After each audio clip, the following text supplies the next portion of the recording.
You know, prime numbers have been one of math's biggest puzzles for centuries. I mean, they're the atoms of the number world, right? The building blocks of everything.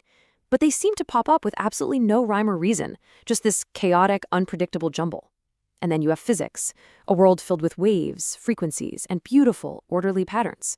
So, what if those two worlds aren't as different as they seem? What if you could actually use the language of physics to, well, to hear the hidden music of the primes? Let's dive in and see what that sounds like. It's a pretty wild question, isn't it? What does a prime number sound like?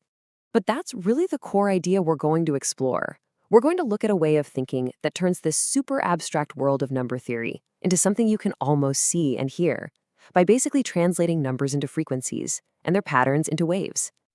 And it turns out the secret is hiding inside this really famous piece of math. It acts like a bridge connecting two very different landscapes. On one side, you've got the chaos of the primes, and on the other, this strange, orderly world of very special numbers called the Riemann zeros. And these zeros, well, they're believed to hold the ultimate key to understanding the primes. Our whole journey today is about crossing that bridge. So, that bridge? It's called the Riemann Explicit Formula. You can think of it as one of the crown jewels of number theory.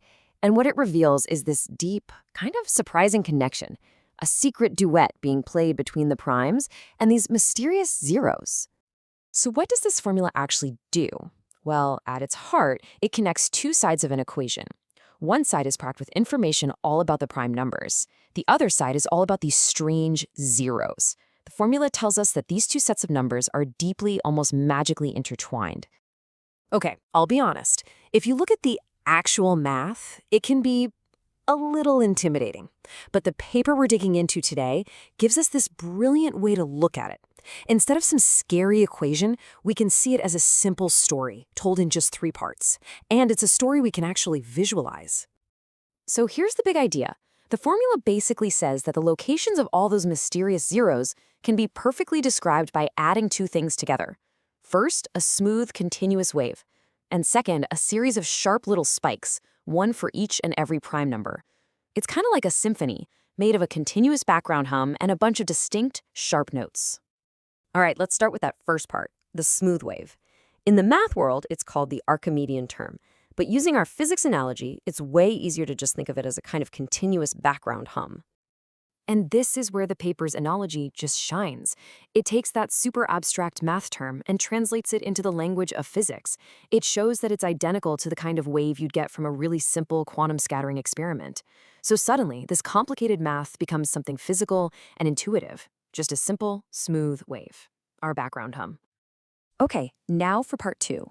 If the first bit was a smooth, continuous hum, this part is all about sharp, distinct notes. This is where the prime numbers themselves finally get to take center stage. The paper has another really clever analogy for this part. It says, think of each prime number, 2, 3, 5, 7, and on, as generating its own set of frequencies, kind of like a musical instrument playing a very specific chord. So when you add them all up, you don't get a smooth wave. You get this comb of sharp, separate frequencies. These are the actual notes in our prime number symphony. So now we have our two pieces of the puzzle. We've got the smooth, continuous background hum, and we have the sharp, spiky notes coming from the primes. So what happens when you put them together? What does the full symphony actually sound and look like? This is the moment where everything clicks. The paper gives us this absolutely stunning visualization that pulls these two physics-inspired ideas together into one single, powerful image. And yeah, this one image just perfectly captures the entire idea. So let's break it down. First, you see that smooth cyan line? That's our background hum. Next, those sharp lime green spikes, those are the notes of the primes. Now, watch what happens when you add them together. They create a totally new combined wave. And here's the magic. The exact spots where that wave cancels out, they line up perfectly with the locations of those mysterious Riemann zeros, which you see here as the red dots. It's incredible. So the main takeaway is this. The primes aren't chaotic at all. They have this deep, hidden structure. When you combine their sharp notes with that continuous hum, the interference pattern they create points directly to the locations of the Riemann zeros. The two sides of the formula are singing in perfect harmony. Now, as amazing as this all is, it's really, really important to be clear about what this is and what it isn't. This beautiful picture is an incredibly powerful analogy, but it is not a mathematical proof. And the author is very upfront about this. They state it plainly, the goal here is educational. They're not claiming to have solved the Riemann hypothesis or to have built some actual quantum system for primes. What they're doing is offering us a new way to see and understand the problem. The real value here is in building what the author calls a conceptual bridge. It connects the super abstract world of number theory with the much more tangible, intuitive world of waves and physics. And that helps a lot more people get a handle on these incredibly deep ideas. So really, the purpose isn't to give us the final answer, but to give us better tools for thinking about the question. It's all about building intuition, showing how these ideas from physics can light up old formulas, and giving students and researchers a new, more accessible way into one of math's greatest mysteries. And that's really why this matters so much. Sometimes the biggest breakthroughs don't come from a new calculation, but from a whole new perspective.